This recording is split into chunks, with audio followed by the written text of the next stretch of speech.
Let me record. All right, we're recording and we're now live or about to be live on YouTube.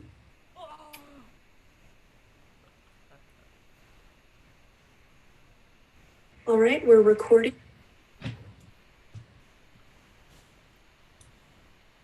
What title should I put for this video stream?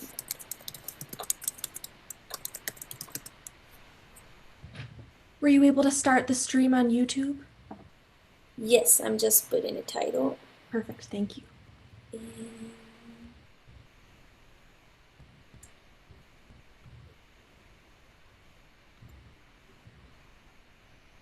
I don't know if everyone can hear us. We're just going to go ahead and give it another couple minutes just for any people who are going to be joining, then we'll do it. Okay, perfect, thank you.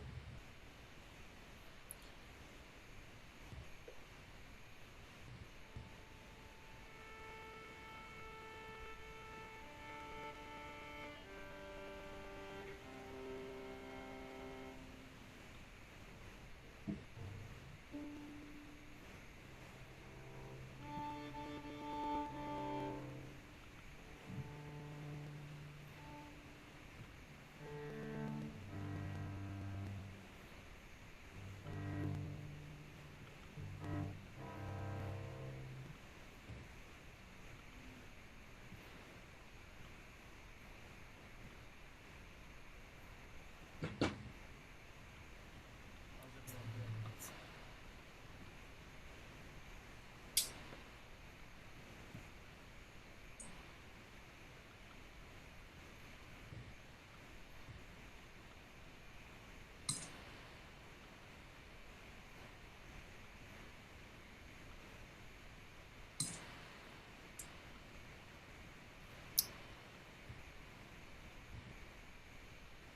before we get started,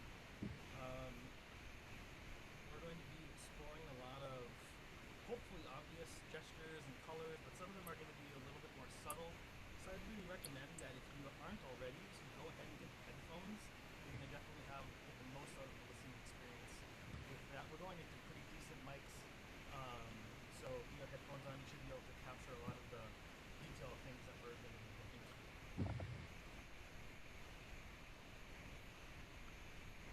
When we do these things, we love to have participation. We don't view it as a lecture or a presentation just on us, but more of an exploration of a specific topic. And part of that exploration is to be able to get input from you guys. It makes it challenging being remote, so I think to streamline this, so that we can still do this, Serena's going to basically field questions for us. If you have a question, or if you have a response to a question that we're asking, just go ahead and raise your hand, and Serena will, they're called spotlight or highlight, one of those people who have a hand raised, so we can see it here on our monitor and we can address that person to get a response. So that way it still feels like it's kind of all of us in this together, less so of us just talking at a screen and a pair of microphones. Which is ironic, because that's really how we practice all the time anyway. I think we'll go ahead and get started.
Okay, so that hopefully sounded familiar to some of you, especially if you're doing the speed writing.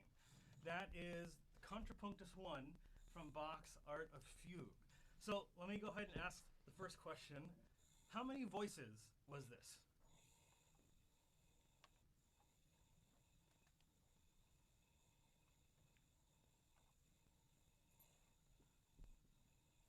And I can't lean back anymore, so I'll go ahead and answer yes. That's right. It is 4 voices. So how do we know how many voices it is? Well, we have a couple things that we can use. One, we know it's a fugue. We know that a fugue has subjects. We have 4 entrances, therefore it's pretty clear that there are 4 voices. Also, in this case, there happen to be 4 people, so that's maybe a clue in this case that there are going to be 4 voices that are happening. Now, voice is a compositional technique or tool that we use when we want to have different elements that are coming across. But let's see if we can alter that. We're going to play the same fugue. We're going to change just a couple things, and we're going to see if we can get across the illusion of basically 3 voices instead of 4. So see what you notice. Hey guys, right before you go though, sorry, there's like a really glitchy sound when you're playing, when you're speaking too. It's like, I don't know, cutting in and out. Is there a way to see what might that be? We basically turned it off and turned it back on. Give us 1 second. We're going to Sure. turn it off and try it again. Thanks guys, sorry.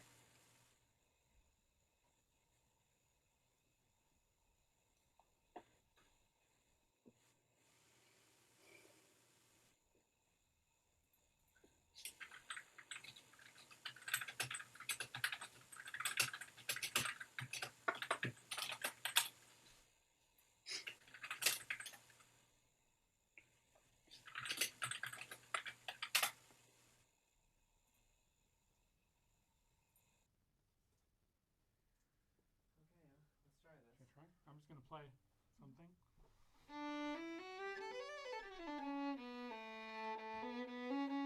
That sounds much better. Much better. Okay, good. All right, So, carry on. now that you've heard the Bach full of all these amazing artifacts and effects that we were purposely putting in, it was still just 4 voices, even though all those artifacts may have seemed like something else. So we had a 4-voice fugue. We're going to see if we can transform that into creating the illusion of it being only 3 voices.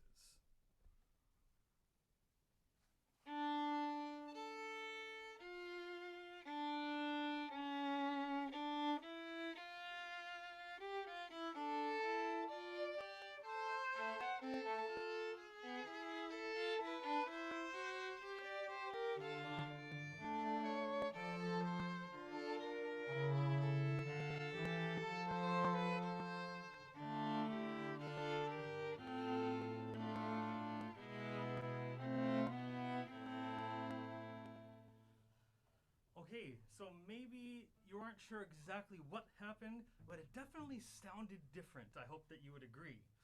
I'm going to direct your ears. Jason's going to start with the first subject statement. Aviva's going to answer, and up to this point, it's exactly as Bach has written it. The third entrance is the third voice with Ryan. At that point, keep your ears on Jason. His part is going to change. After Ryan's entrance, I come in, the last with the 4th voice in the viola. Same thing. When the 4th voice comes in here in the viola, listen to the 2 violins and notice what their part is then doing.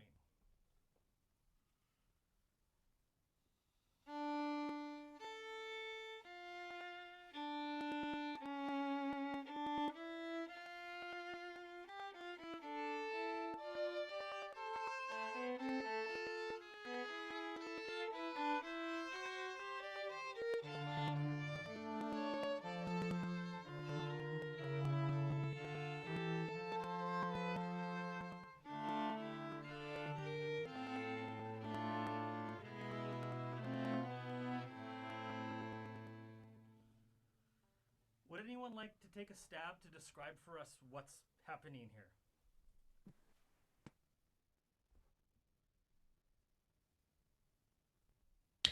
Justin Schwartz would like to speak.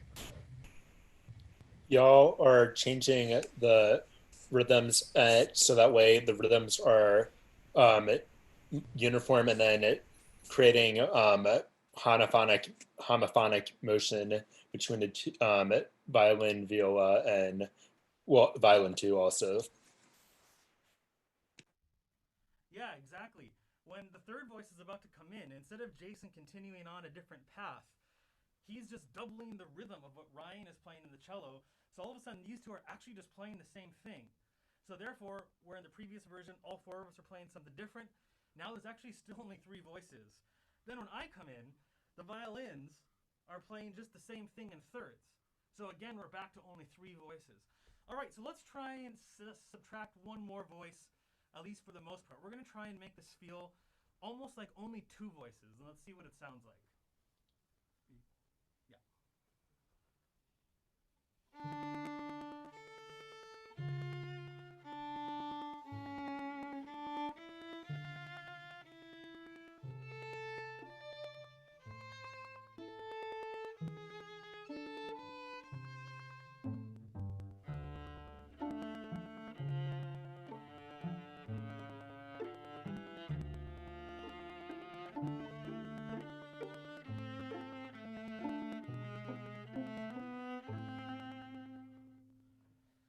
Okay, well, first and foremost, did anyone notice that it starts to sound less and less like a fugue? Now, in this version, we had only three entrances. Jason started, Aviva started, but then I usurped Ryan's entrance and I came in and then played my next entrance as well, which makes it sound less like a subject and more like almost a melody. Now, at the start of it, we have a bass line, and when Jason is done playing his line, all of a sudden he just has offbeats. So if this whole thing is about voicing, it begs the question, what is a voice? Is a voice something that's memorable? Is a voice something that you could walk away following or singing in your head? Is a voice something that you could follow and it feels idiosyncratic to something else? I guess it could be all of those things. But we also have texture, we have environment, we have tonal, filling out the tonality, and we have bass lines. And all of these things could or could not be voicing depending on how you choose to think about it. In this last case, because Jason and Aviva were both pitching in the same way at the same time, and Ryan does the offbeats, it's almost like the three of them are creating one voice between the three of them. So why are we exploring this? Well, for a couple reasons. First, a string quartet is incredibly difficult to write for just by the nature of the fact that, one, there's not a bass instrument really. We have a tenor instrument in the cello, so you have to be careful how you use us. Plus, there's only four of us, so you have to be really economical with how you use the voicings or how you use us in your compositions. So that's what we kind of want to look at, is what's the best way to pull that out. But then we also want to examine the idea of how written directions and written directives can absolutely influence the intended voicing that you as a composer had. You might have an idea of how you want it to go, but because of the way something was written on the page or not written, it might come across very different when it goes through the filter of a performer. Our job is to interpret, and our job is to always think of the listener and what the experiences that we want to give to them. So this is more of an exploration of all these things, of how do these voices work, what is a voice, and what can we do on the page to help get something across. We're going to leave Bach to do this, though, and we're going to go to another classic. We're going to play just a short excerpt from Schubert's Quartet Satz, which is a single quartet movement, and I believe Quartet Satz translates to quartet movement. Yes. Very original. They didn't have to worry about YouTube and iTunes ideas for what's that, hashtagging. But we're going to just play you as is. So this is Schubert's written part exactly as he has it, so you can get the melody and the idea of how it's voiced.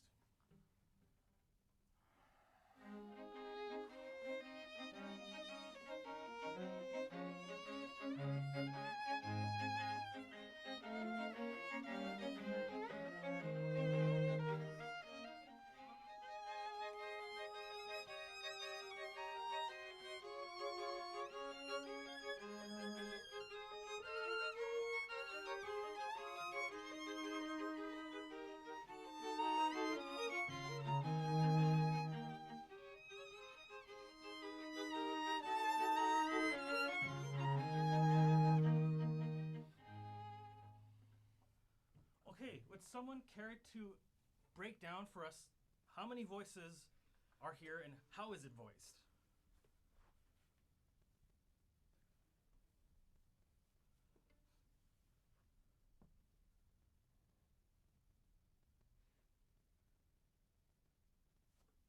Sean, yes, okay. How we have it voiced is we have, of course, the main melody in Jason's part. This is beautiful melody. This is one of my favorite pieces to get to play under that gorgeous melody. Then we have Aviva and I doing the same thing. Can we just play our part? Here's what Aviva and I have.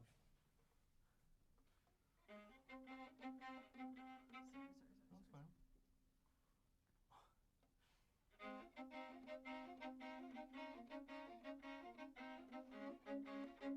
So we're just doing that, and Ryan is this combination of almost a bass line, almost a counter melody. Can you just play a little bit of it?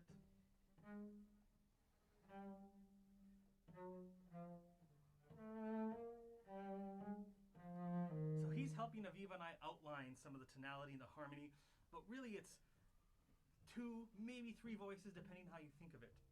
Now I want to make this point really clear. I want to show an exaggeration of what we could do to make it feel like absolutely like 3 voices.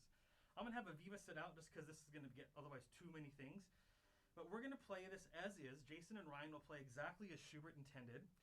But I'm going to add things into the viola part to make it less of an undercurrent and more of a melody or more of a voice that I want to have being brought out of the texture.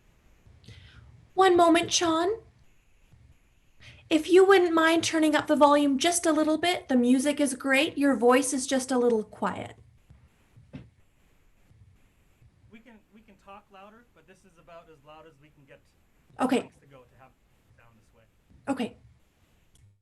So for those of you that didn't hear, we're going to play the same excerpt that we just did from Schubert, but I'm going to play the viola part in a way that makes it sound more like a voice that's supposed to be coming out of the texture instead of being just rhythm and harmony.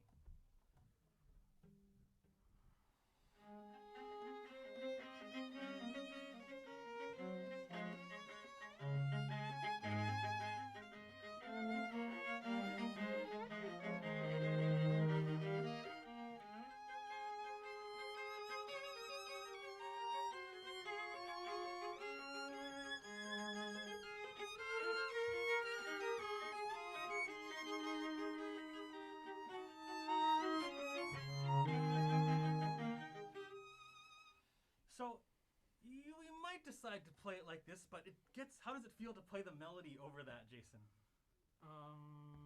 It feels less supportive. Less Does that make supportive. sense? Yeah. Feels less supportive, I suppose. Yeah. It's interesting to hear it that way, but that's maybe not the function that was intended by Schubert.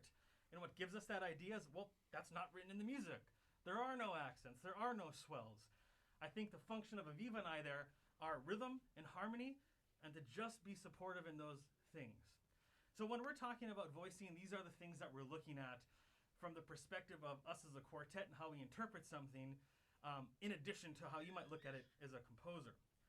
So let's go on now to take the same melody and let's turn it into 4 distinct voices.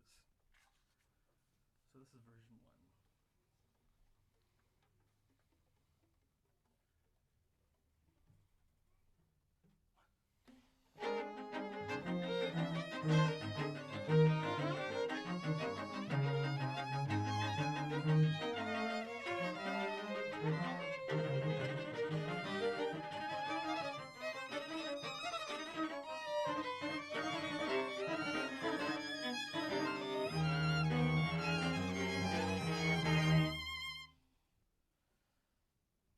Okay, so this is a very different beast.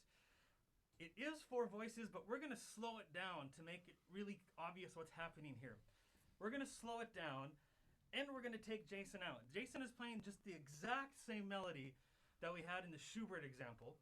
I want you to hear what's going on in Aviva, Ryan's, and my part, and I would actually encourage you to listen to only one of us for 4 or 5 seconds at a time, then go to the other person, then go to the third person, and just really follow a single part. We'll slow it down a little bit.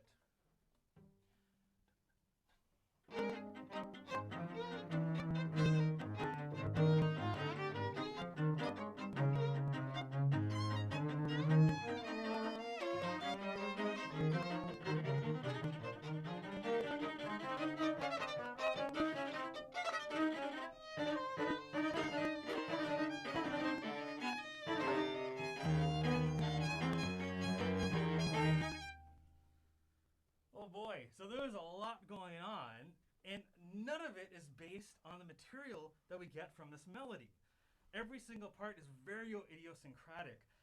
With the exception of the opening part of the viola, it's basically you could follow any one of our parts and could maybe see an argument for bringing that out or making that to be the main thing. Let's throw Jason back in now at the slower tempo and try to listen like a consumer of music. You're not trying to figure anything out. Just try to listen to the overall texture of it. That same tempo. I just need you.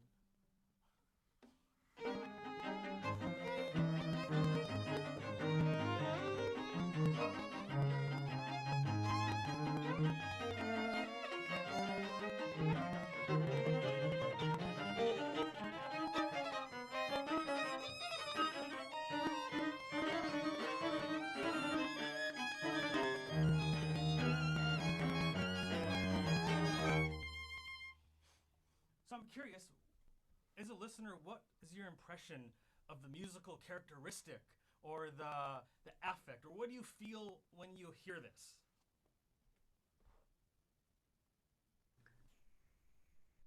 Musical tug of war. That's good. Anything else? It sounds a little bit like listening to Barrios' Sinfonia. Like there are different like singers talking to each other. I'm not saying like it is like I think the listeners could kind of imagine like a kind of picture, but at the same time is like people, like doing different stuff, and it's like a collage or something. Yeah, absolutely. So let's actually go with that idea for a second and extrapolate it. So let's say you as a composer have decided, I want there to be 4 distinct voices, and I'm going to write this to be this way, so every single person has something interesting to do. And when we play it at this tempo, it's absolutely easy to hear that. Well, let's speed it up. We're going to play it at a much quicker tempo, and keep in mind, you guys are all good musicians, and you've already heard it 3 times. Imagine if you're a listener who's never heard this before. We'll play it faster and see what you can take away from it.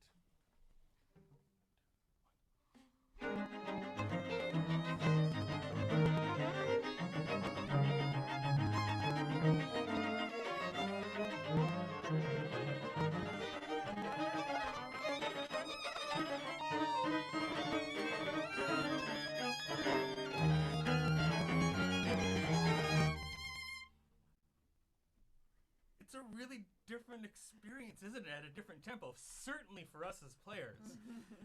What I'm expecting is that for you as the listener, the perceived voicing is actually changed. It's so fast and it's so busy and there's so many things going on that the tempo has actually brought it from being 4 voices to maybe actually being 1 voice. And what I mean by that is your brain might go into overload, and so you can't hear anything individually, and it's just this massive sound. Or your brain just goes on auto and, oh, there's a melody over here, I must listen to the melody. And we've gone back to just 1 voice, and all of a sudden, the voices that Ryan and Aviva and I have playing have gone from being a neat part to being just texture or environment or doing these other things that we were showing in the original version that Aviva and I had with the Schubert. So this is an example of where you can think about voicing in one way from a practical standpoint, or looking at it from a craft standpoint rather, but when it gets through the filter of us, the perception of that might change even with something just like tempo. So for instance, we saw on the page, dotted quarter note, circa 100. Oh boy, you've just lost your power to control whether or not this really can sound like 4 voices or not. Because we might choose to take it at a faster tempo for whatever reasons that we're going to go with. And all of a sudden your intention, what you wanted to come out of the music in terms of voicing might change because of that. So if that one's all about busyness and having all these different lines, let's go to the polar opposite of that. And let's take away voices and just explore what this might sound like.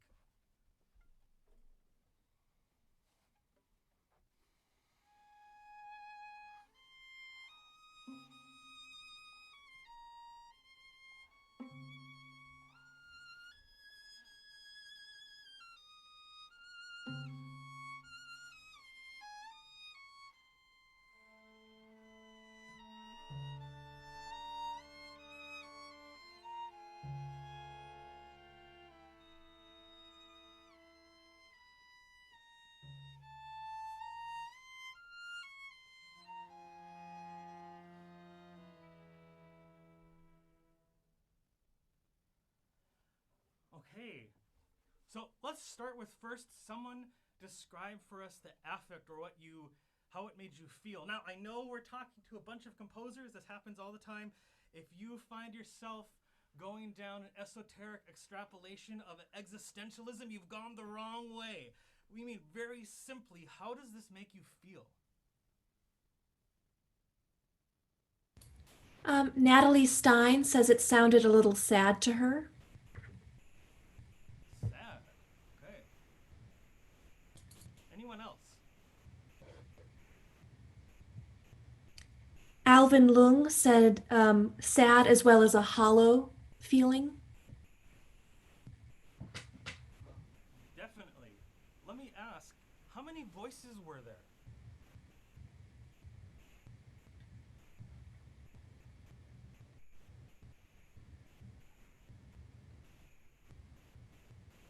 Anthony Lai says 5.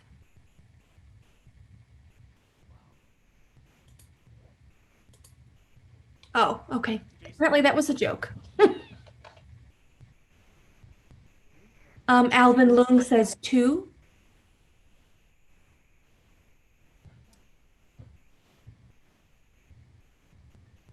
So I'll break it down for us. Yeah, these are all great things. I love the 5 voices. I've actually spent a lot of time thinking about that on my walks of how do you get a string quartet to have 5 voices. But anyway, it starts with obviously the lone melody. Jason's playing the exact same melody. He's obviously changing the way he's playing it. But Ryan and Aviva and I have these lone pizzes.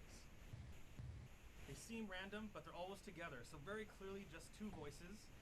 Then Aviva and I break away and we have this counter melody. We start the same, but then I break away and Aviva's actually just holding the same note throughout and I'm playing a counter melody with Jason.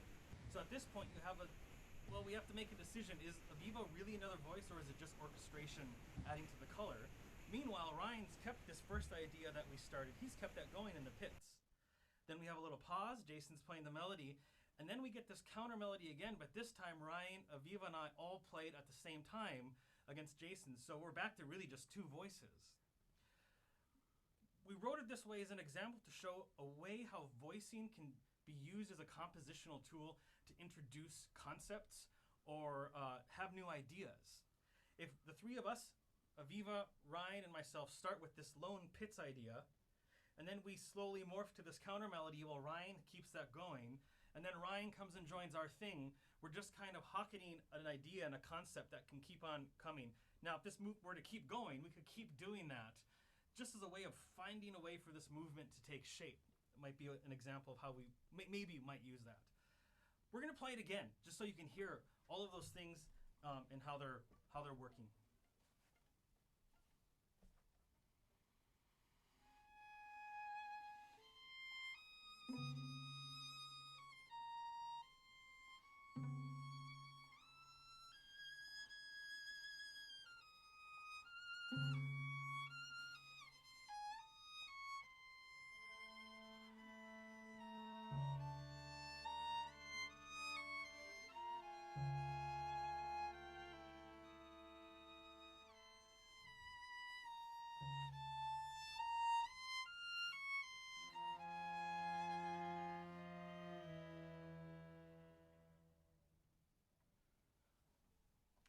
So I'm in no way suggesting that when we're listening to music, or any of us are listening to music, we're sitting there thinking, oh wow, there's 3 voices right now. Oh, that's cool. They just used it. It's not about that.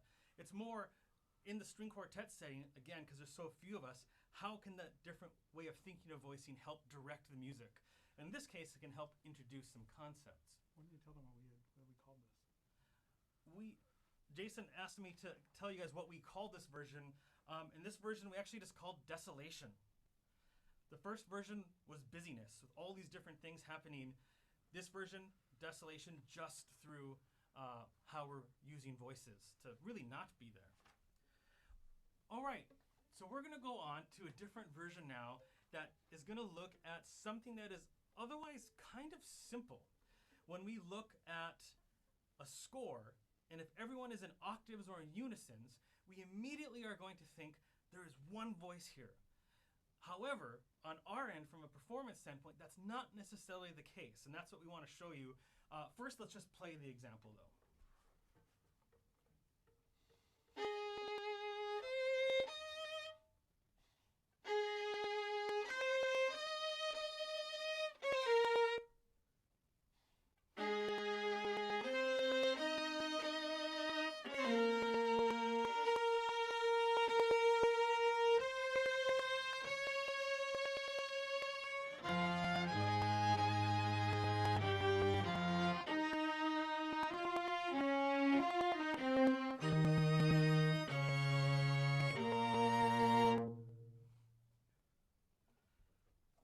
I also feel sorry for Schubert, but this is just where we are. Too bad. Octave unison, the difference. I know you all know it, but just to verbalize it, when we're in unison, we're all playing the same pitch in the same octave. Now, of course, that's going to mean a different thing for the instruments. If we play something that is just a B in the middle of the staff and treble clef for violin and for violins, that's a very comfortable note for them. For the viola, that's on the highest string, so there's already going to be more tension here. For the cello, that's on the highest string, halfway up, more than halfway up on the string. So that's even more tension. So just the fact that we're playing unison already, there's a variety of sounds and colors that we're going to get from that. Now, let alone, that's just physics. We also have the addition of things like vibrato and bow usage, where we can actually make it sound like more than one voice. So let's do that first. We're going to play this exact same thing. You just heard, sometimes we're in unison, sometimes we're in octaves, but by using vibrato and difference of use of bow density and bow speed, we're going to try and make it sound like 4 individual players. So what you're probably going to hear is, from Jason, you're going to hear very fast bow and very, very fast narrow vibrato. From Aviva, you're going to hear slow bow. So that means it's going to be very dense and slow. She's not going to use nearly as much bow as Jason. And she's going to use a very wide, slow vibrato. Ryan is going to do a medium vibrato. He's going to use a lot of bow, but also very little bow weight. And I'm going to be somewhere in the middle. So these are all the ways that we're approaching this, and we're going to try and make it sound as if, really, even though it's one voice in terms of content, it sounds like 4 different people playing the same thing.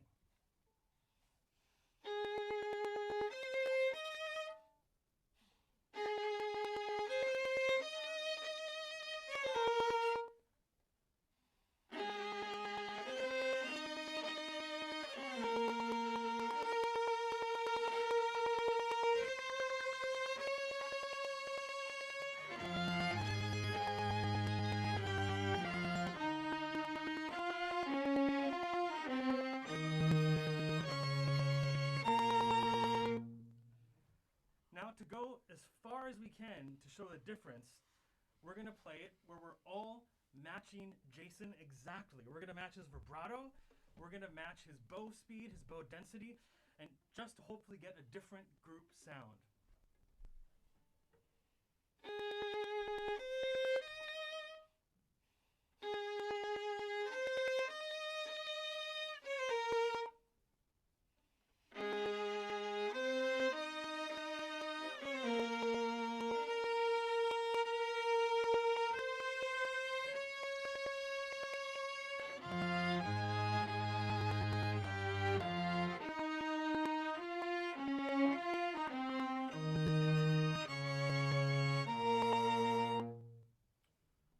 So I need to ask your guys' help here. I'm hoping that it sounded quite different. Here in the room, it sounded pretty different. I'm not sure how much of it translates.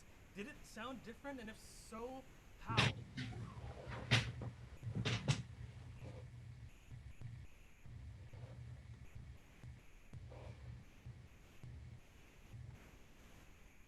Hayden, did you want to expand? Yeah, so the first one sounded kind of. Oh, let me bring video back here. The first time with the different. Oh, sorry, that threw me off. The first example with the different vibratos and those sounded like it not just affected the tone quality of everything, but also affected the intonation, and it sounded kind of unfocused and sorry to say, a little unpleasant. But the second one had, when you were matching tone, it sounded like one group. It sounded like it was it like as I said, more sounded more in tune, more focused. Um, it sounded like even when it was doubled, it sounded like one one entity. Absolutely. I'm glad that those differences are coming through. Now, I take no offense to you saying that it sounded unpleasant, because it is actually really difficult to play that way, because most of the time, and this is going to be different from depending on what kind of a quartet you're working with, but for us, a lot of the time, we're looking for a very specific group sound, and it does come from that blend. Having said that, let's assign character markings or character directives to these two ways of playing. For the one where we're all playing separately, we're going to call that soloistic playing, and we're going to say that the word we're using for that is bravura. So at the point in our score where we're playing like that, we're going to see the word bravura or solo or soloist, anything like that. At the points where we're playing actually in unison, we're going to actually match Jason's sound the second way, and for that, the word that we're going to see is just blended. Does that make sense for you guys? So when we're playing not in unison, we're going to play like soloistic and bravura. When we're playing in unison, we're going to match Jason, because now, rather than being simply pleasant or unpleasant, blended or not blended, it becomes a character thing. Even though this whole section is in unison or in octaves or one voice content-wise, the way we choose to blend and use our sound can make it sound much more complicated than that. So we'll try this. We're going to move back and forth from soloistic sound to group sound, depending on whether we're in unison or an octave.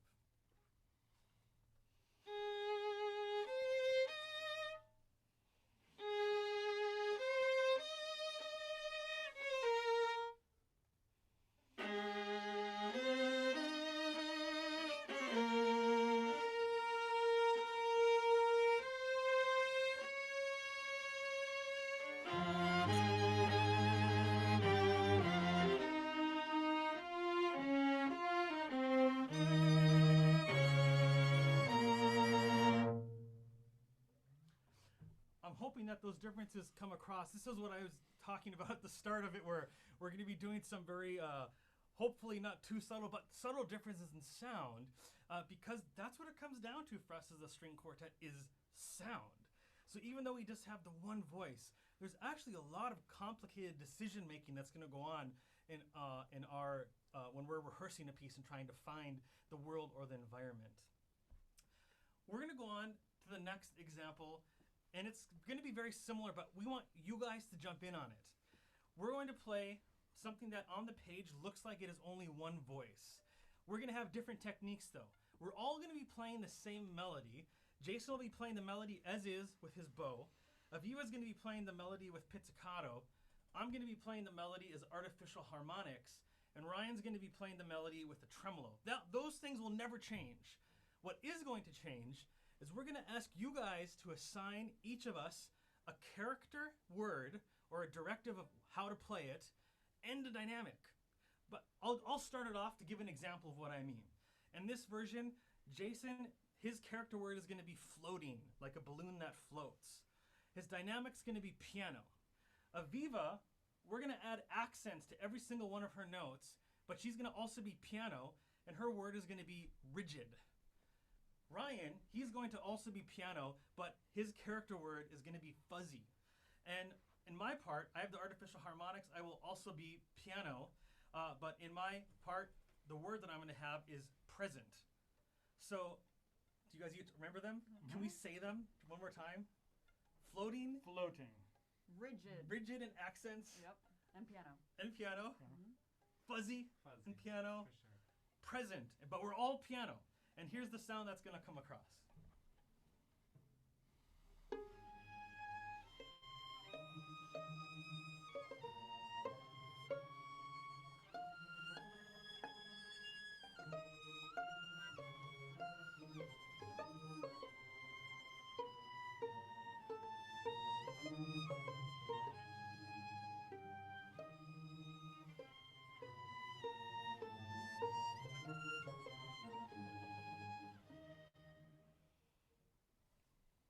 Okay, someone describe for us the affect of that version of it?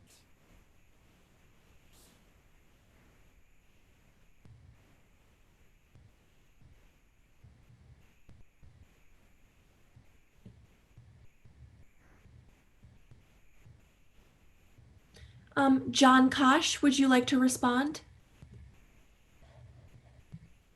I actually like Delicate better after that came in. So why don't you let Mike talk about Delicate?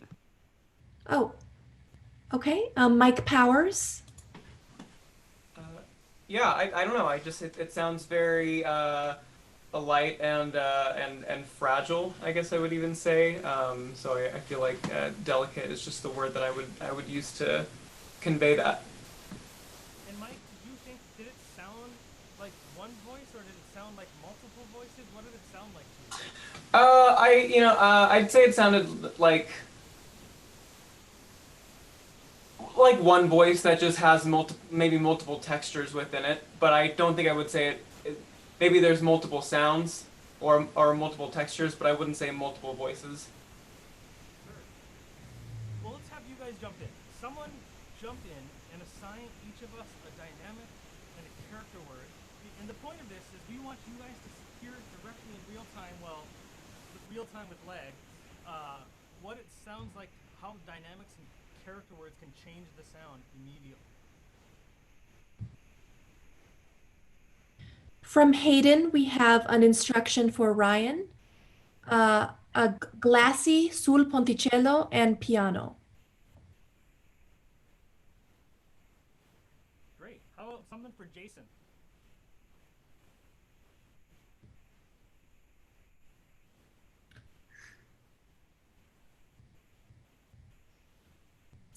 We have two, nasal or frantic. Ooh. What would you rather hear? Can we do both? Nasally frantic. I can try. Yeah. We could do both, frantic as a tempo.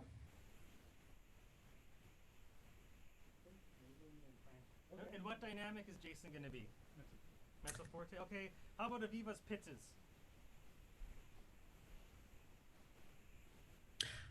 Someone said raw. Raw for the viola. Okay. What dynamic am I being raw with?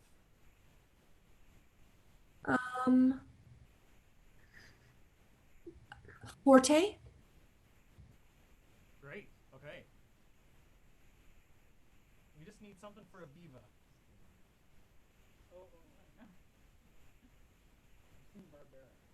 Okay.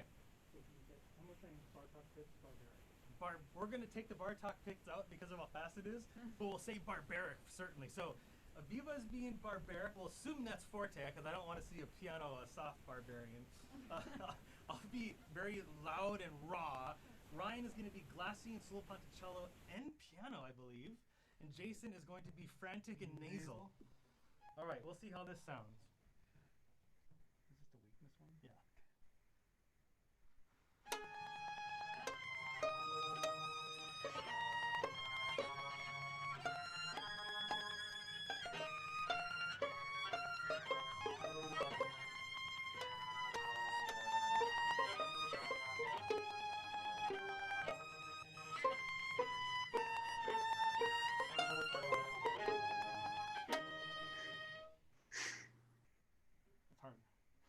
So first off, did it sound different? If it did, someone tell us, how did it sound different?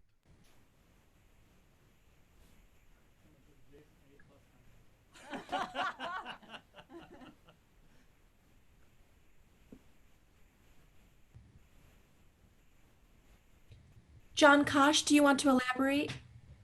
Yeah, since I punted last time, I'll talk this time. No, I think the pits really came at the forefront for me, and as the primary body of the sound.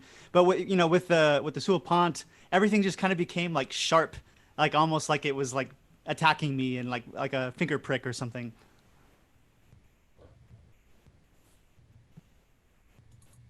Totally sharp, but the point that makes a lot of sense. Let's do another round of it. Make us have, as a group, a completely different sound. So we need another round of words and dynamics for each of us, please.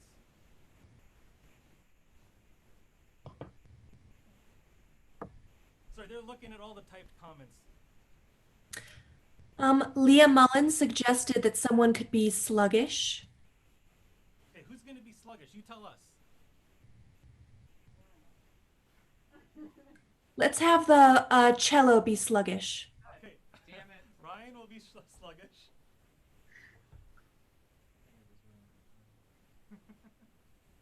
Let's see. Okay, so I'm going to be espressivo on the harmonics. Melancholic is one. Let's do that for the viola. I'm going to be melancholic,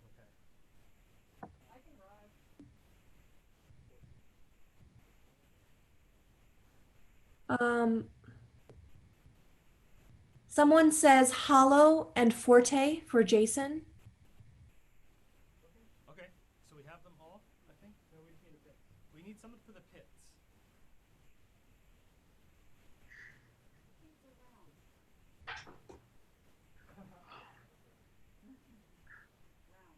Okay. So can everyone just say what they're gonna do so we have a? So I will play forte sound, but more hollow. More hollow. More hollow sounding. Round. I'll play mezzo forte, forte, full. Okay. Sound. Didn't someone say rushing?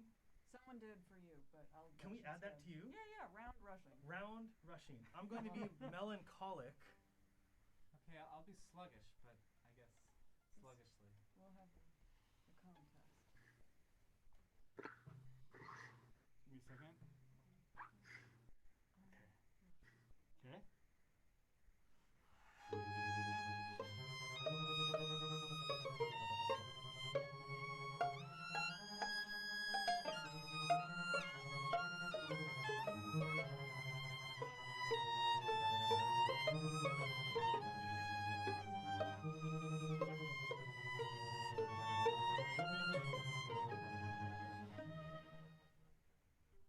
I don't know. Oh, it's hard. Yikes. All right. Would anyone care to describe that for us? What was your experience like as a listener?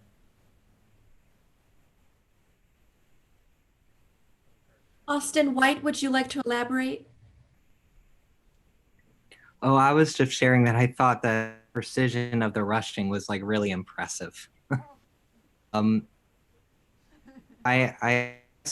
would use a term of sort of a little bit displacent, feeling uneasy, a little despondent with each other. We have best sluggish tremolo ever, and someone wrote stressful, and everything that was just said as well. Absolutely. I was stressed. Just really quickly, Jason, can each of us play individually what we did to make that? Because there was a lot going on. I just want you guys to hear very clearly what each of us in that moment decided to do with our instruments to suit these words. You had I had hollow. Forte, but hollow. So what I tried to do was not use very much bow weight. So I was going for less core, more bow speed, and very little, if any, vibrato to sort of help that out. If I was going to redo it, I probably would have broken up more of the bows. So that might sound something like...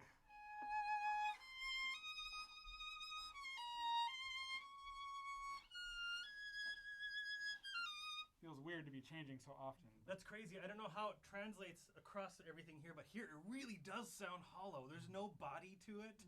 Very surfacey, but it's loud. Like I can hear it. You had rushing and round.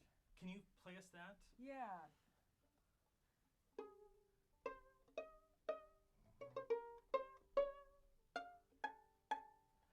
Just for the sake of hearing a different, can you play something that would not be round?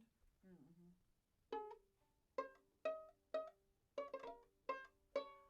So we have resonance, we have natural resonance, but also forced resonance, where the first version, the round, she was vibrating to make it actually resonate more, even though you might not always hear it with the pizzicato. Interesting. I had melancholic, and I feel a little bad and dirty and gross for having done this, but here's what I decided to do because I'm melancholic.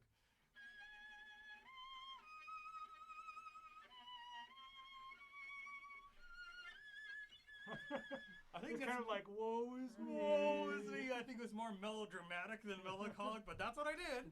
And Ryan.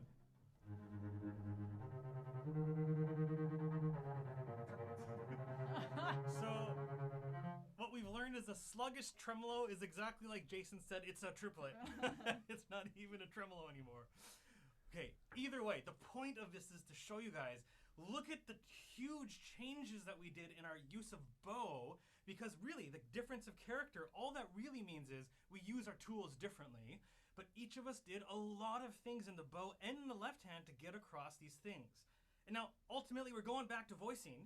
There's only one voice that's written on the page if you look at it from a craft standpoint, but being put through the filters of us as performers, it becomes a lot of different things and becomes more complicated, and you can help direct that, or you can choose to let us direct that by not putting anything, but then you might not like what you get, because we're going to choose something that hopefully is very effective because we want our listeners to walk away having had a great experience.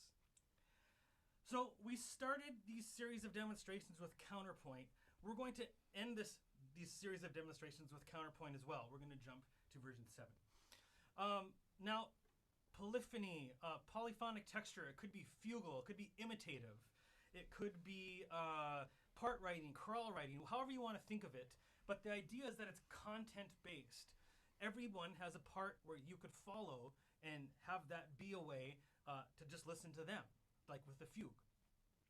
What we're going to do is we're going to use Counterpoint as a method of organization in two very contrasting ways. In this first way, it is going to be organized, but here's how it's going to be organized. It's going to be a series of imitation. Jason is always going to imitate what he hears Ryan doing, and Aviva is always going to imitate what she hears me doing. This is how this is organized. We each have a cell of music. You'll recognize the cell, I hope, by now. And it's organized through a series of imitations. And here's what it sounds like. Does that make sense? This is version 7. So you are always imitating Ryan, and you are always imitating me.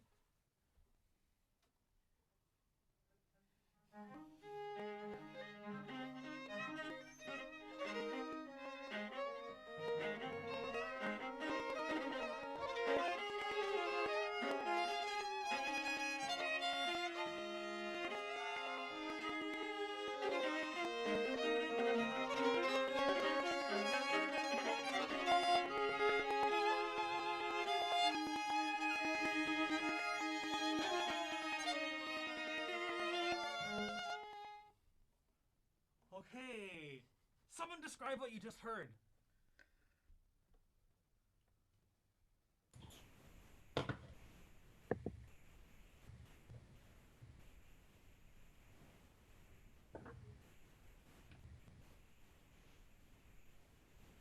Exciting. Exciting. Cool.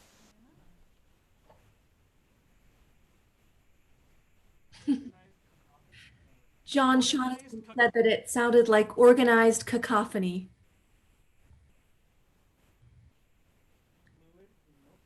Fluid and motive. Oh, sorry.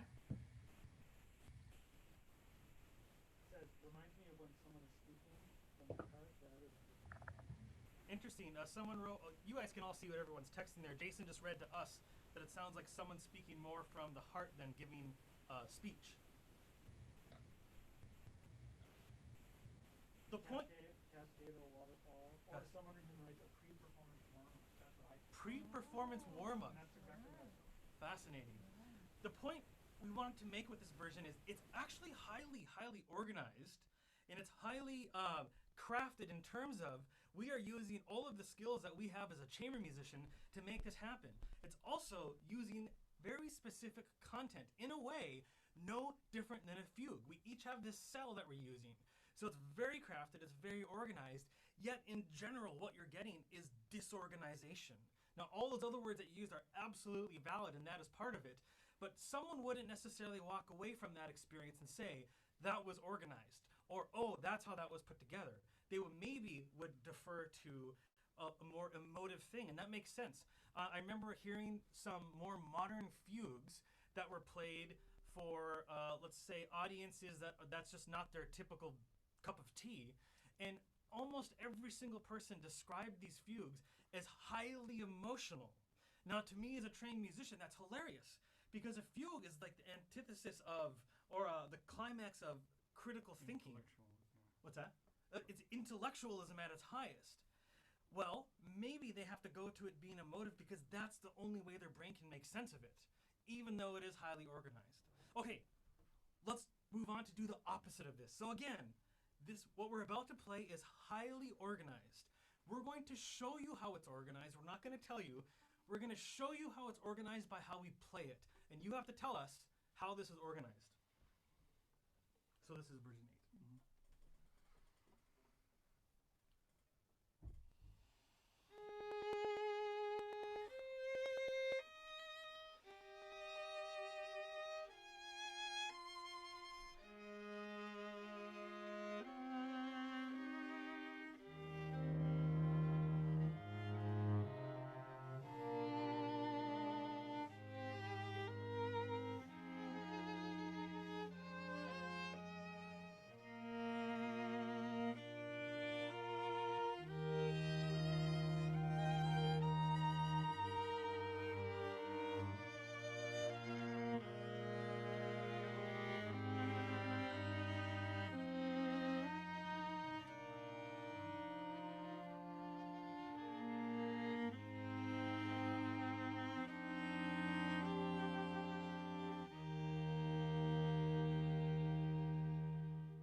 Okay, so someone please explain to us, how is this organized?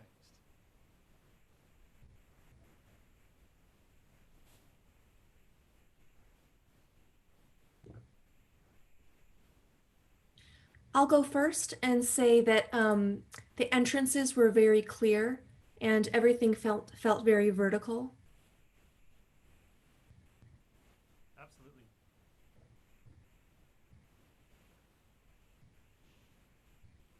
Mike Powers says that it sounded like the melody had been fragmented, with the fragments being passed around. Yeah, that's exactly it. It was that melody is just the first 3 notes of it. Starts with Jason, then it goes to Viva, then it goes to me, then it goes to Ryan, and it's always being passed around. And even at one point, Ryan has it double timed, spread over 4 bars while it happens over here. So it's happening everywhere. Here's the thing. In this case, it is very organized. But the way we just played it is actually really hard for us to play it that way because it doesn't make sense. I didn't get to see who said that it was all very vertical, but Serena. That's exactly right, Serena. That's exactly right. It's very vertical in a way that we think is very amusical. Sometimes the organization needs to end at the craft of it in a way to create it. When we get the music, it is important for us to understand how it's crafted and organized to help us make decisions. But ultimately, we don't always want the audience to have to sit there and think, oh, this is doing this here, or this is doing this here. What might be neat to us or clever to us as musicians really doesn't mean anything to someone, especially more so nowadays when not everyone is a trained musician. What matters more is that longer line. Where is it going? What is it doing? And the craft and the organization and the voicing is absolutely part of that, but it's not the end of that. That's the starting point. We're going to now play it the way we would actually play it, knowing that it is organized a very specific way. And we want you to see if you notice a difference.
someone put into words for us how your experience is different as a listener with this version?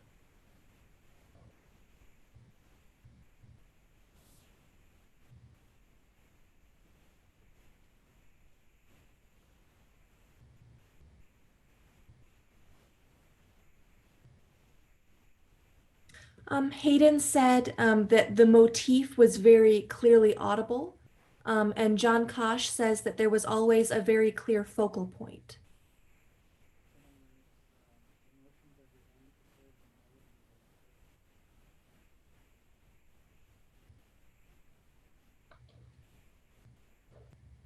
Did anyone notice the difference of being vertical to going to horizontal? Yes, I agree with Edward. He says a lot less vertical and much more like a line or lines moving towards a goal. I definitely could palpably feel that forward sense of motion, which was absolutely beautiful. It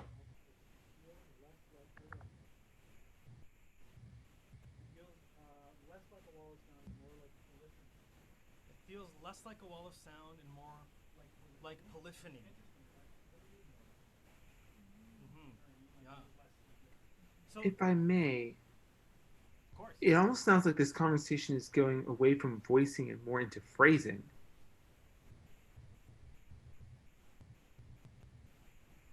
You talk about moving towards a towards a goal. That sounds to me a lot like phrasing rather than voicing. They are incredibly linked, aren't they? That's kind of the point that we're trying to get to, is that we started always talking about voicing. And in this case, if we're thinking about it being more of a polyphonic texture, each of us has a line that we could follow.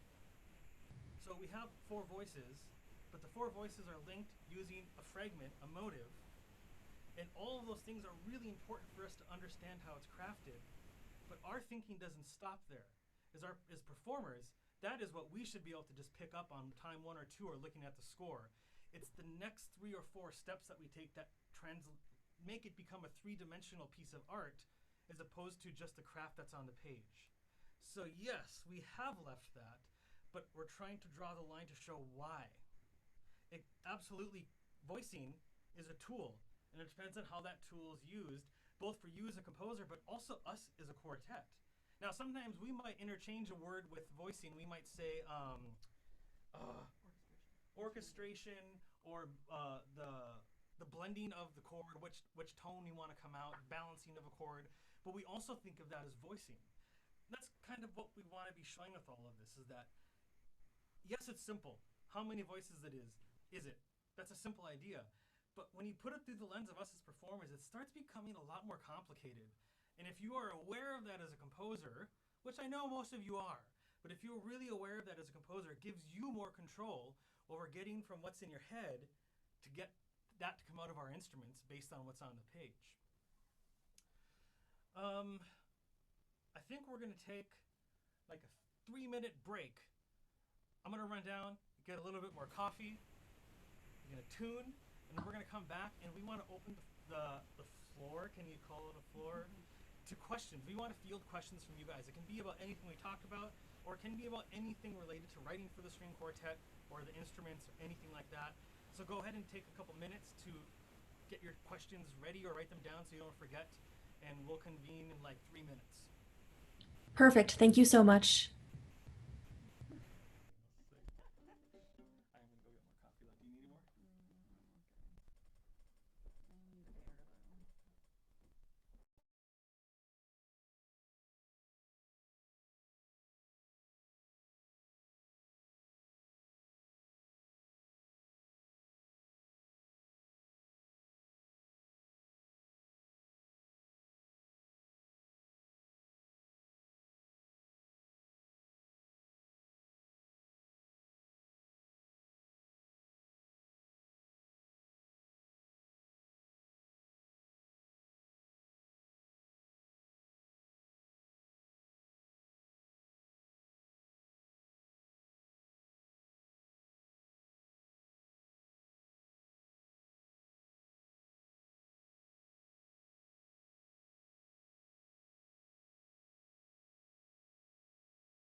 Okay, we're back. Can you guys hear us all right? Yes, we can hear you. Awesome. Okay, well, Jason, it looks like there's some questions in the pipeline.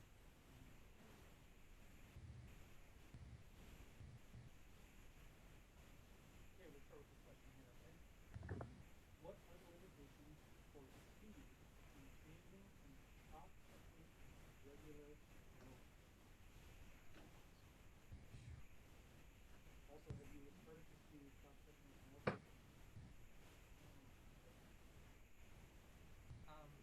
So the question is, I'm sure you guys can see on the chat, is how fast, how quickly can we switch between playing the chops and doing regular bowing, and how frequently is it starting to show up more in compositions?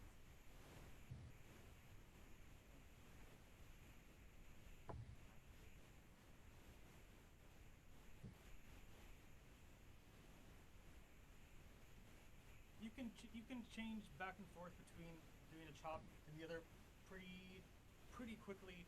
It really depends on the chop technique. Now that is something that obviously is really done more in the jazz and the fiddle world. You do see it sometimes in the classical world. I shouldn't say classical. That's such a not the right word. That's not what I mean. In the music that we would get today, we do see it times. In my experience, though, a lot of the time that we get it, the composer doesn't necessarily. They know of the technique, but they don't necessarily know what they're looking for, and so we don't really have to be in a position where we have to know how to do it the way a fiddler might do it. So if I was asked to chop, I might just, and you guys can't see it. I'll get closer to the camera. I'm literally just doing a.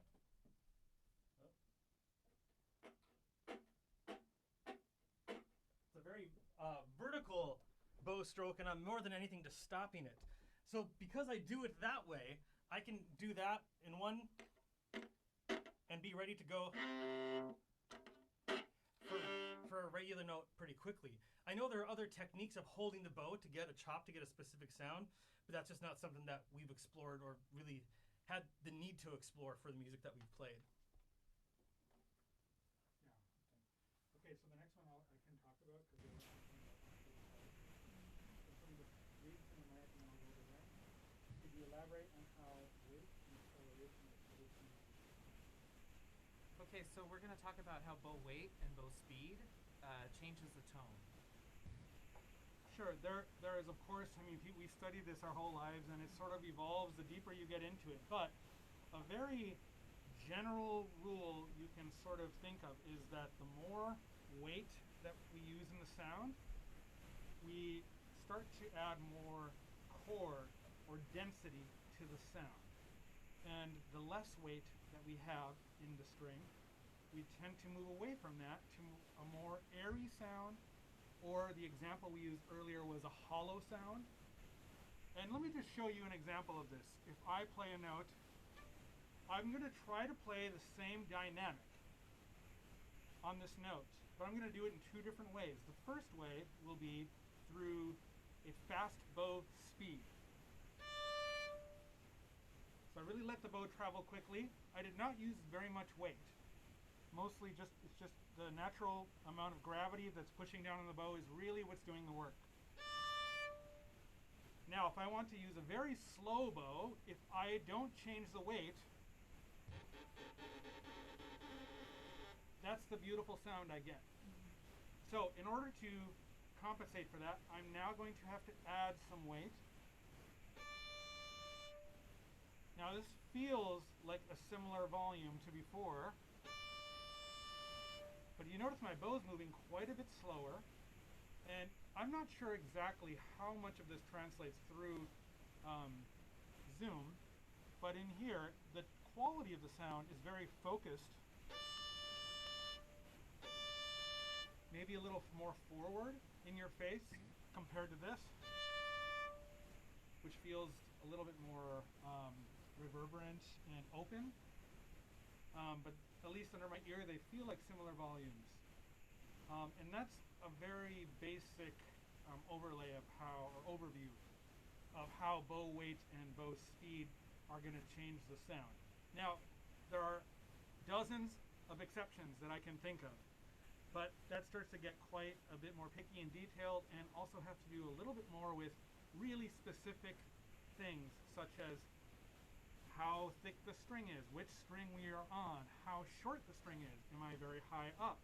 All those things are going to change it, and this is all really a response to just physics, how the physics of the instruments work. But I hope that's clear, because I saw a few questions referring to bow speed versus bow weight. Mike Powers has a question. He's asking, what trends have you all noticed in modern string quartet music? And are there any that you're particularly fond of or that you dislike?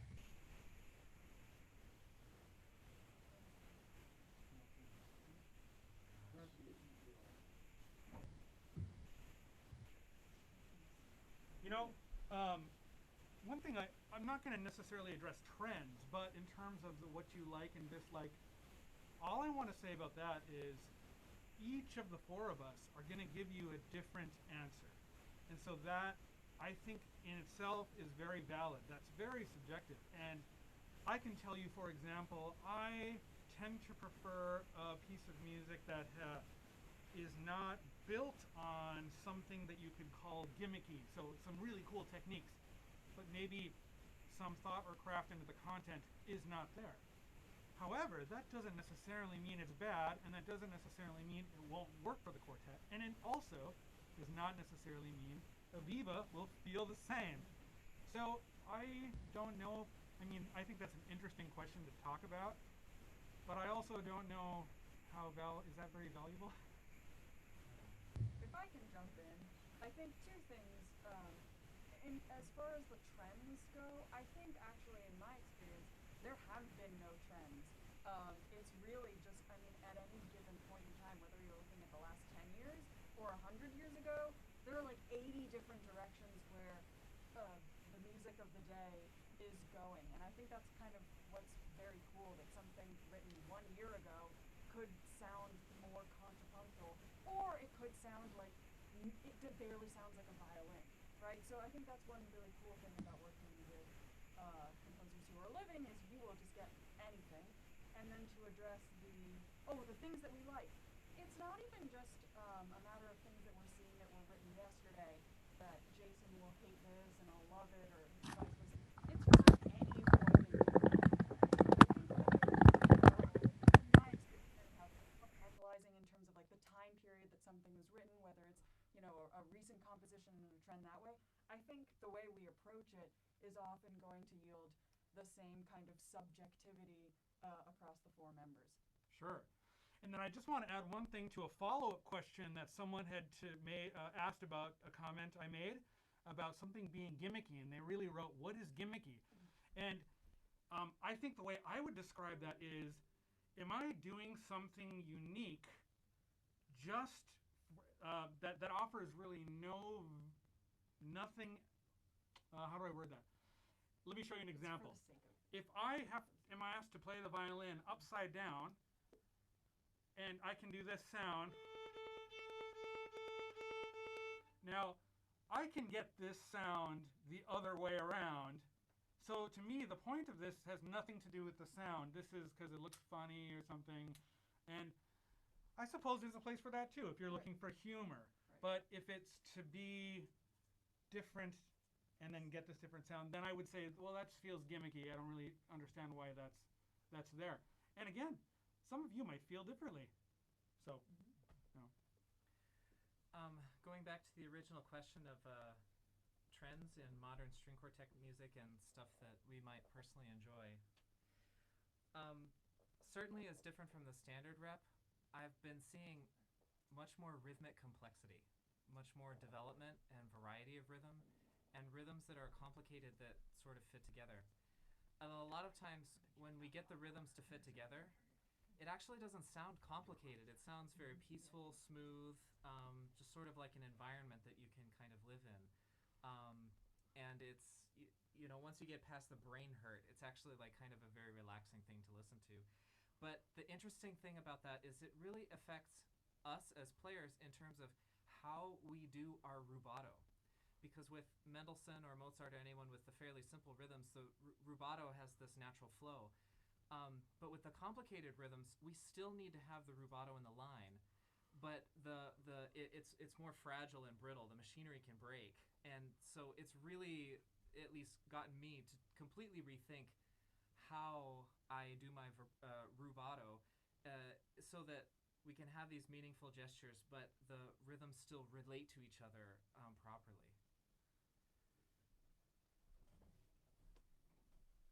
We got some more questions, I bet.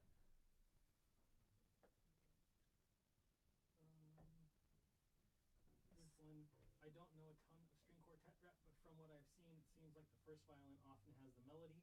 Has this continued into contemporary music? Question. Do you guys prefer that model or other ones such as moving the melody around or having each part be equal? So is it normal in contemporary music for the first violin to predominantly have the melody, and how do we feel about that? I'm the cellist. I can't answer this question.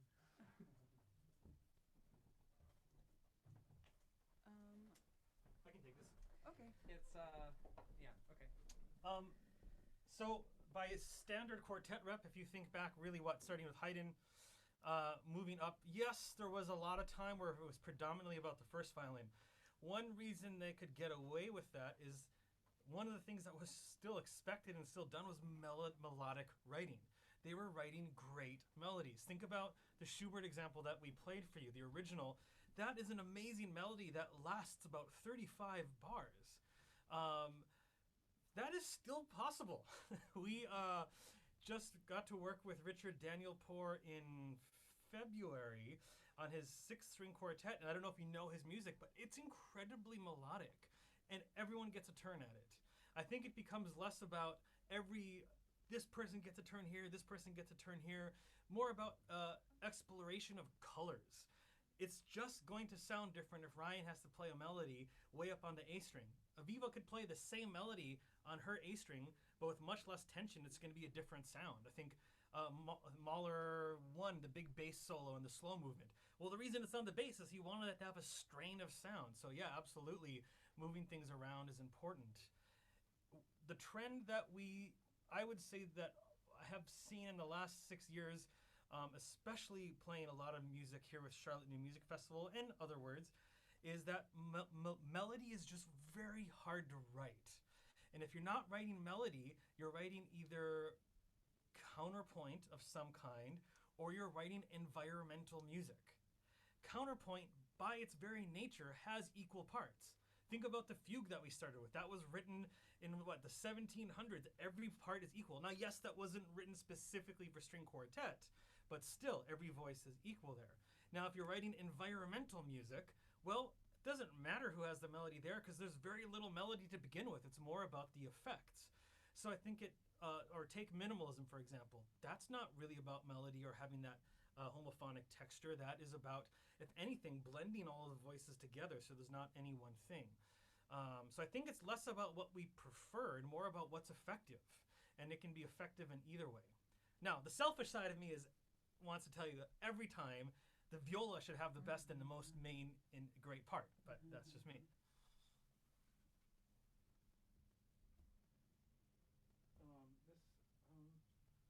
I don't know what we think what this question says. What are 3 things that a string quartet might agree are specific considerations for the medium that a composer should focus on when writing? Oh my God. Okay, we can go with that. So the question is, what are 3 things that composers should consider when writing for the string quartet? Phew.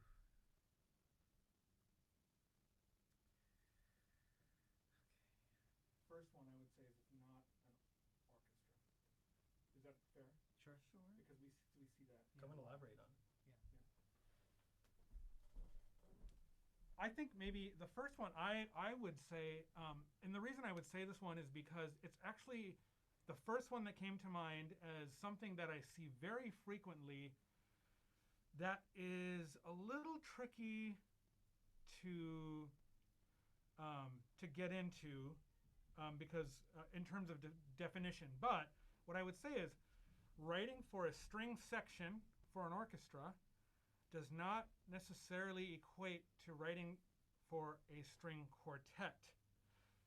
And the reason for that is in a string section, there are actually quite a few different ways that we can achieve a sound because there's a body of us that sort of averages out. Whereas when it's a string quartet, you're really getting that person's individual sound. So this could extend to very simple writing, held notes, but it could also work really well for busy things. And one example that comes to mind is, for example, in a Ravel orchestra part, a string part, you're going to see it in times very noodly, active, super fast notes.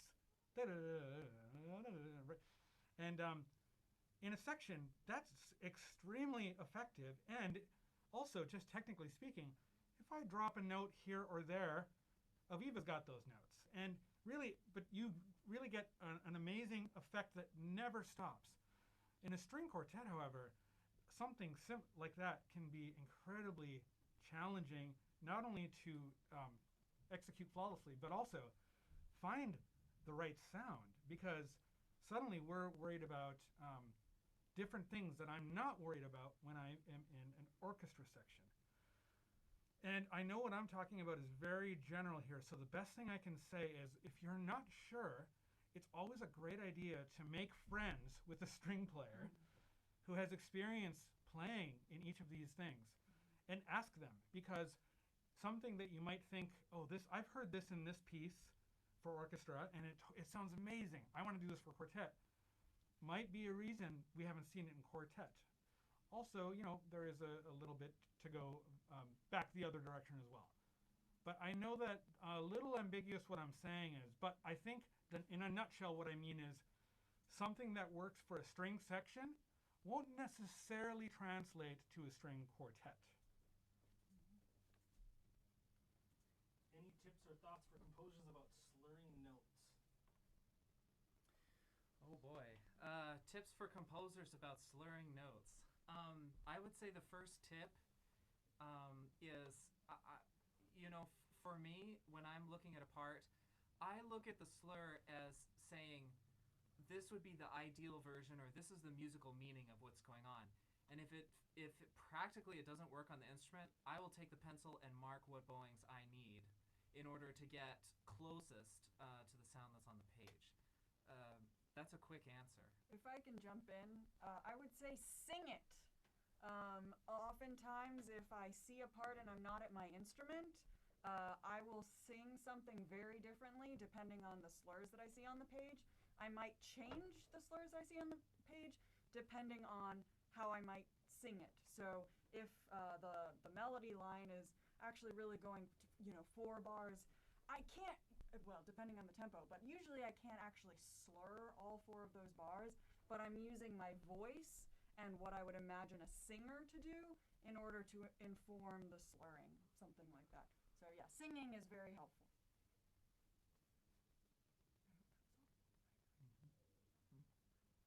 Shan, should we talk about the resonance question? So there was a question that asked about explaining differences in resonance between the 4 instruments. And that is actually a great question because it varies quite a bit. Ryan, do you want to get up here and let's show some examples? Yeah, definitely. Okay. Let's start with pizzicato. Yep. We're going to start with pizzicato because I think this is the most obvious difference, isn't it? Yeah. All right. How are we going to do this? We're going to... I think in the best way to explain this is really, again, it comes down to physics. I have a much smaller resonating chamber than Ryan does. Also, my strings are less than half as long as his are. So naturally, the resonance on my instrument, even if I pluck my best resonating note, my thickest, lowest string at its longest, most length, it's okay. That's pretty good, actually. But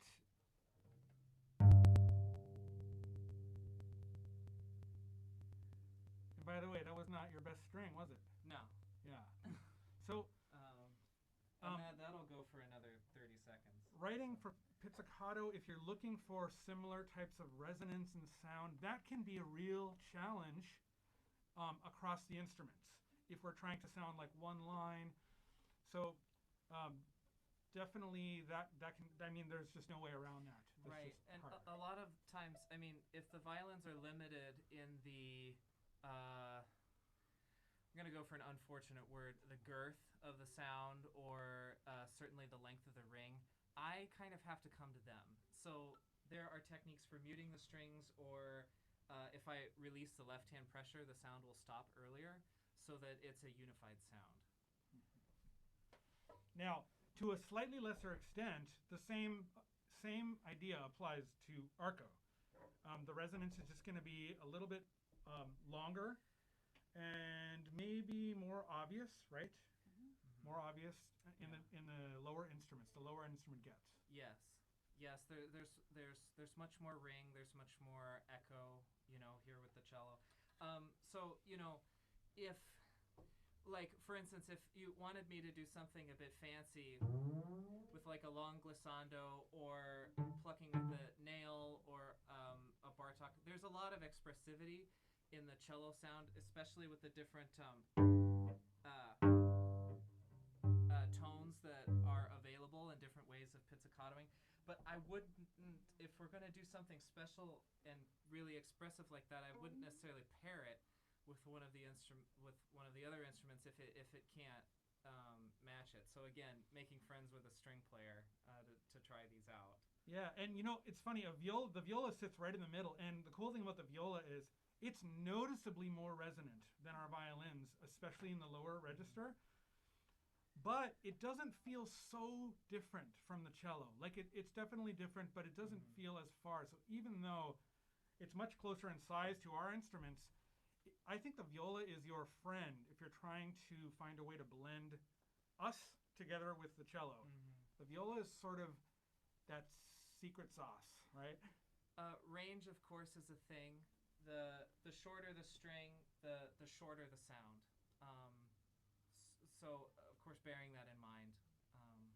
And if you watch a lot of string quartets, and sometimes you'll see with us, you'll notice that if we're trying to achieve a very unified sound, often you'll notice that Aviva and I are using our bows, if not exactly the same, very close. So same amount of bow, same bow speed, same part of the bow. Sean is going to be very close to us, but probably slightly different. And oftentimes Ryan is using his bow quietly, otherwise, very differently than the rest of us. And you know, that's just again the reality of it. New question. Yeah. Ryan, what is the general rule of thumb for clef changes versus octave markings? Okay, so I would say nowadays when in doubt, change the clef. That's what I commonly see in printed, published editions. Now, I will say that cellists, because of all of the Beethoven string quartets, I see it a lot in Dvorak as well. The treble clef with the 8 at the bottom. So it's kind of a weird thing for me because I'm reading treble clef and then also transposing it down an octave, and it's like, But cellists should be used to that, but that's like, I wouldn't use it. It's more like, oh, great, nobody republished this edition. Great, now I have to deal with that. So when in doubt, change the clef is what I would say.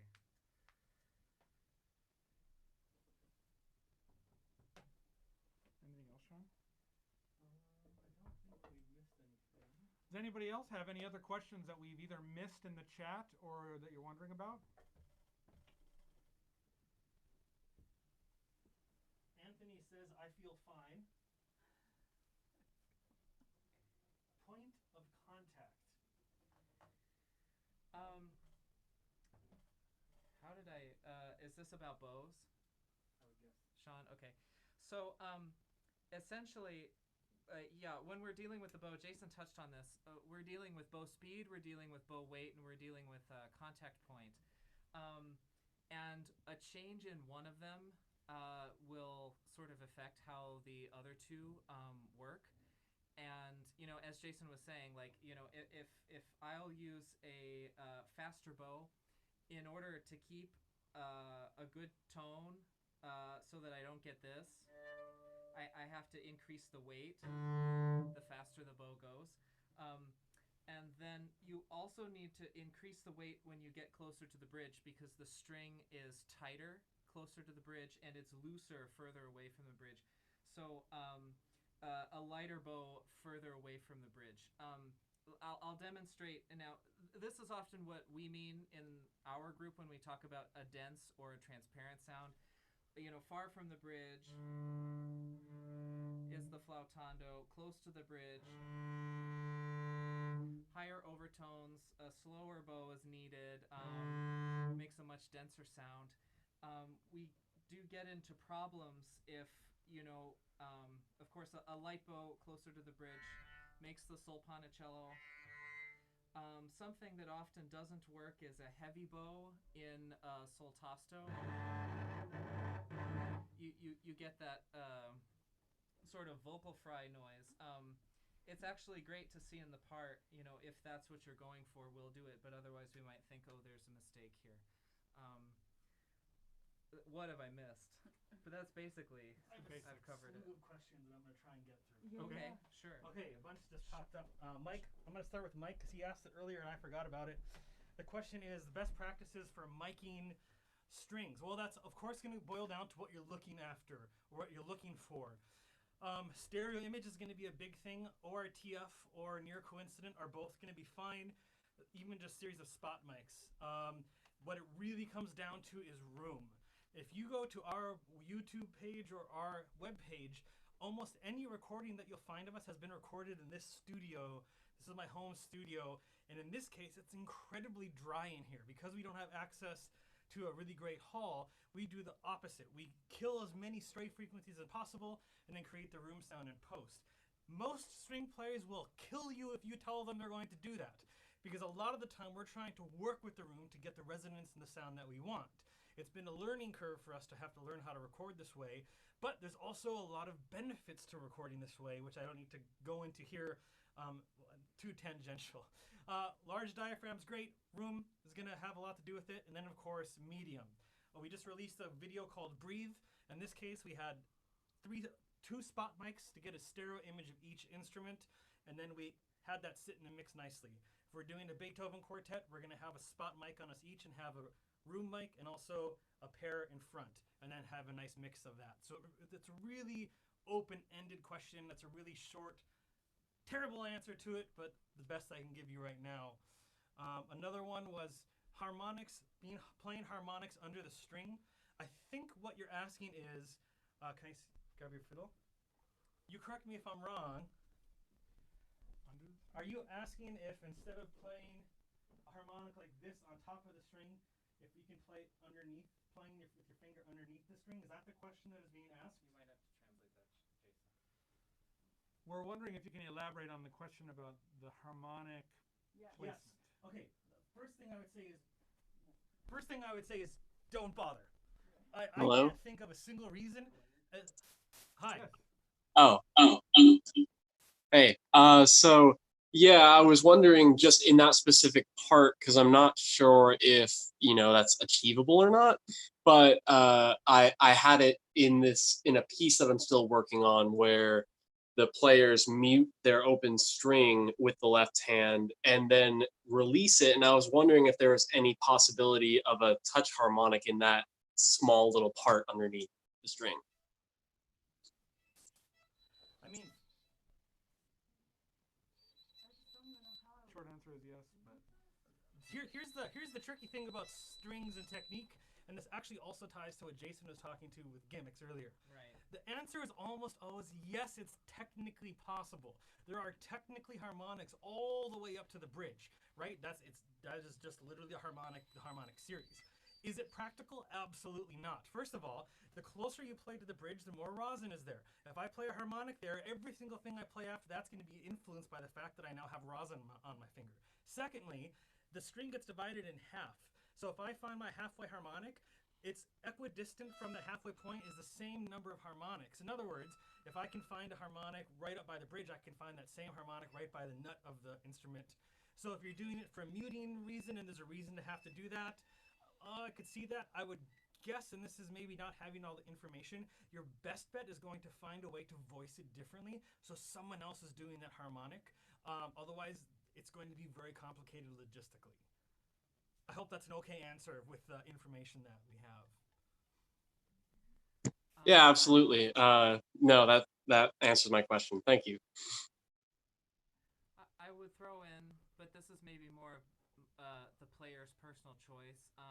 Sometimes on the cello, the harmonics closer to the bridge start much easier than they do in the lower positions. But that's sort of up to me as a player. I would take my own initiative of deciding where to put.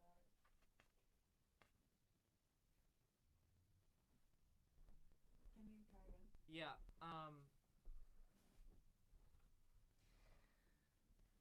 Sometimes the harmonics up here start easier than they do down here, but I would decide where to play them, so you don't have to worry about it. Oh, still can't hear. Okay, try now. Is it better? I have no idea if it's better.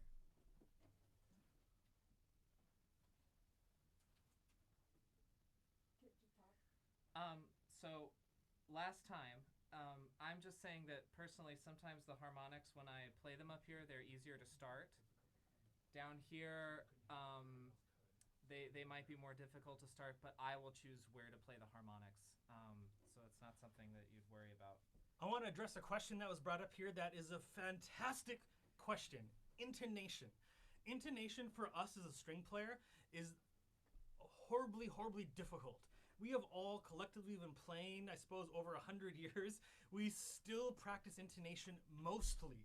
Intonation is incredibly difficult without frets, and just a millimeter of angle difference can make something in tune or out of tune. Now, in terms of how we tune something using functional tonal harmony, yes. If there is a case where someone is holding an E, and we are in E major, we're going to have that be an absolute centered E. But now the chord moves to C major, and I'm left holding that E. All of a sudden, I'm going to want that E to come down to about how many cents? It's going to be wedge low, so that it becomes the third of the chord and sits really nicely in there. So in that case, even though I'm holding the same note, it could be even tied over, I actually have to change the angle of my finger or the placement of my finger to accommodate that chord. Now, not every group is going to do that. That comes down to preference. That is our preference, especially with tonal functional harmony. And the basic rule of thumb is for major chords, the third is going to sit low. In minor chords, it's going to sit high. And anything that's using tunings that are outside of that, we try to keep everything even. Again, this comes down to preference. I think we've even been called out for it at competitions where they thought we were playing out of tune when, well, maybe we were playing out of tune in certain notes, but we were very much tempering the chord to get a very specific ring. I'm not sure if there's more to that question or if that addresses what you needed to get from that. I see double thumbs up. So. Okay. There's a question about two-finger pizzicato. Is it common? Is there something particularly difficult about this? There's a question about two-finger pizzicato, and is it common or difficult? My answer would be it's difficult, and the reason it's difficult is because I don't practice it. I don't think that I know any string player who does practice it. I feel like I can play it faster. I feel like I'm just more accurate with one finger, which doesn't make any sense other than when I've practiced this. And then it's possible that I feel like I'm going to make a mistake any moment. If I can just add, I think just if you are thinking about suggesting this for the string player, be thinking about which strings it's on. So it could be helpful if it's like two strings and something like that, but if it's the same string, it's just not as, it's just less practical. So just, I would say if you're thinking about using that technique, it could be helpful across two strings, but you don't want to have like a scale passage and tell a person play with two fingers because that doesn't make sense. if the particular passage can be a little bit messy, or you have multiple strings, what some composers have done is notate that you can go different directions. And a really good example of this is a piece by Prokofiev called Lieutenant Kiji Suite, which uses, in one of the movements, the troika, an up and down motion, which works really well. But as you can hear, I'm hitting everything on the strings. It's very messy. And again, this is for an entire section of string players, which I think works a lot better than an individual. Two other quick questions to address quickly. I think I used the word quick enough in there. Quick. Harmonics. How difficult is it to learn a piece with a lot of harmonics? It depends entirely on how it's written. We've seen the gamut. I know there's a lot of treatises out there of how to properly write it.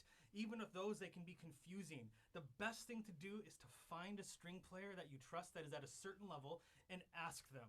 Same with the next question. What's the best way to approach double stops, triple stops? Yes, you could read about it in a book. The best thing is find a string player, write something down, ask them to play it. If they wince when they play it, it's too hard. That's honestly the best way to find that out. Again, if you ask someone, is this possible? That's not really helpful, because almost any double stop or triple stop is technically possible. It's whether or not you want to have to claim insurance against the damage of your hand, because you have to do it in a certain way to play it. So befriend a string player, or trick them into befriending them, treat them to something, and just have them play what you've written. That is really the best way. Have we missed any questions?